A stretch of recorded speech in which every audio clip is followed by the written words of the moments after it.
All right, America, strap in because it's time to talk about big tech. And no, I don't mean those giant phones they make you pretend to be interested in at tech conferences. We're talking about the companies themselves. Google, Meta, the whole gang. And right now, they're having a worse time than a vegan at a hot dog eating contest.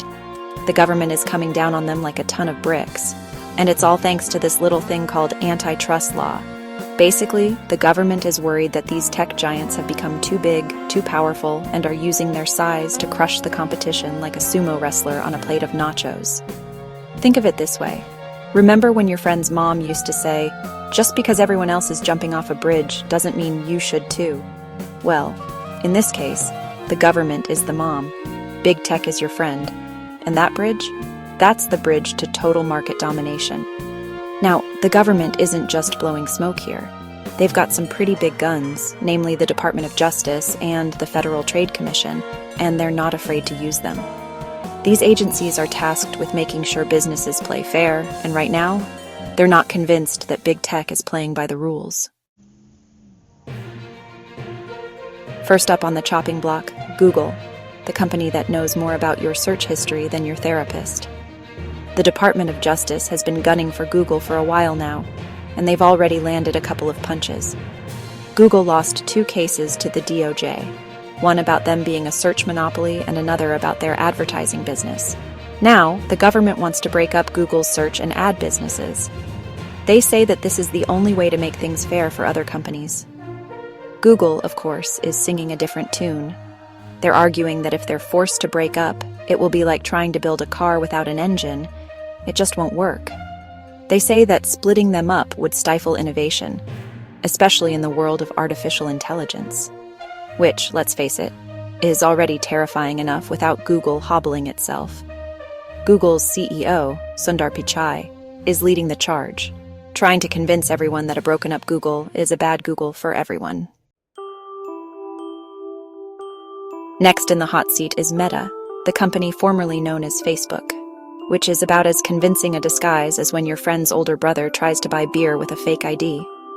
The Federal Trade Commission is breathing down Meta's neck, threatening to force them to sell off Instagram and WhatsApp, which, let's be honest, is like asking someone to choose their favorite child. It's just cruel. The FTC claims that Meta gobbled up these companies like a hungry hippo to eliminate competition, and they want to rewind the clock. They argue that Meta buying Instagram and WhatsApp was like when Pac-Man eats a power pellet. Suddenly, it becomes unstoppable. Meta, however, is putting up a fight, arguing that these acquisitions were legal and even beneficial for users. They say that separating these companies would be like trying to unscramble an egg, messy, pointless, and likely to end up all over the floor. The judge in the case, Carl J. Nichols, isn't entirely convinced by the FTC's arguments, which is giving Meta a glimmer of hope. But wait, there's a twist. Enter Donald Trump, the human equivalent of a hurricane in a toupee, who just so happens to be back in the White House. Now, Trump's relationship with big tech is complicated, kind of like trying to explain the plot of Inception after a few too many drinks. On the one hand, he's all for less government regulation and loves businesses that make money, which would suggest he might be big tech's new best friend. On the other hand, he's also shown a willingness to use antitrust laws as leverage, seeing the trials as an opportunity to get deals from these companies, maybe even a few free Twitter followers while he's at it. It's like he's playing a high-stakes game of poker and no one knows what cards he's holding, least of all, him. This whole situation has left experts scratching their heads like a dog trying to understand a magic trick.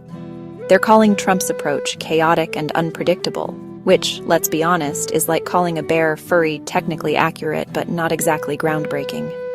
Some experts, like Tim Wu, a former advisor to President Biden on competition policy, believe that Trump is more interested in using antitrust laws for his own personal gain than for the benefit of consumers. Others, like Carl Shapiro, a former chief economist at the Department of Justice, argue that Trump's seemingly erratic behavior is all part of a plan to extract concessions from big tech. Either way, one thing is clear. No one really knows what's going to happen next. So, what's all the fuss about? Is breaking up big tech a good idea or a recipe for disaster? Well, like a deep dish pizza, it depends on your taste. On one side, you've got the folks who say big tech has gotten too big for its britches. They argue that these companies stifle innovation, crush competition, and have way too much control over our data. They believe that breaking them up would be like letting a breath of fresh air into a stuffy room, good for everyone involved. On the other side, you have those who say breaking up big tech would be like trying to fix a leaky faucet with a sledgehammer, messy, ineffective, and likely to make things worse. They argue that these companies are successful for a reason. They provide great products and services that people love. They worry that breaking them up would stifle innovation and lead to higher prices for consumers.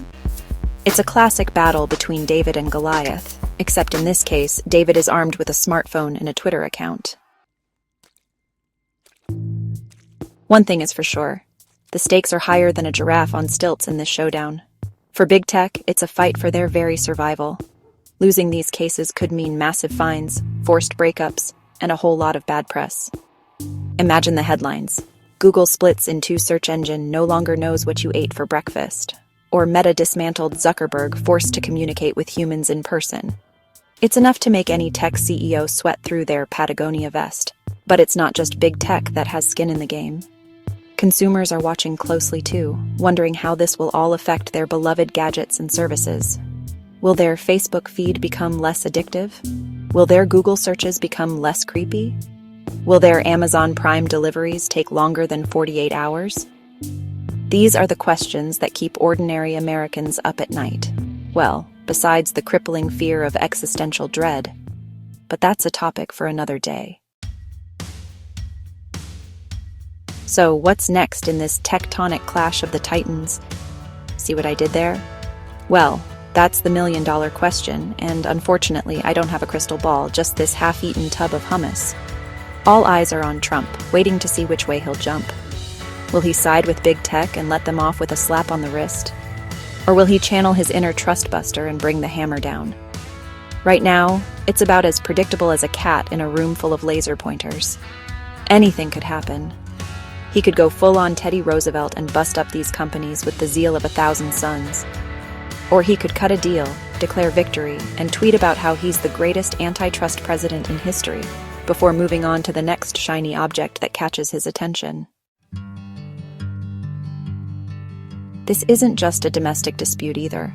The whole world is watching this showdown like it's the season finale of a particularly gripping reality TV show, only with less crying and more existential dread. Why? Because what happens in America with big tech doesn't stay in America. It has ripple effects across the globe, influencing how other countries regulate their own tech giants and shaping the future of the internet as we know it. So, buckle up, Buttercup, because it's going to be a wild ride. This is one tech battle that's far from over. Stay tuned.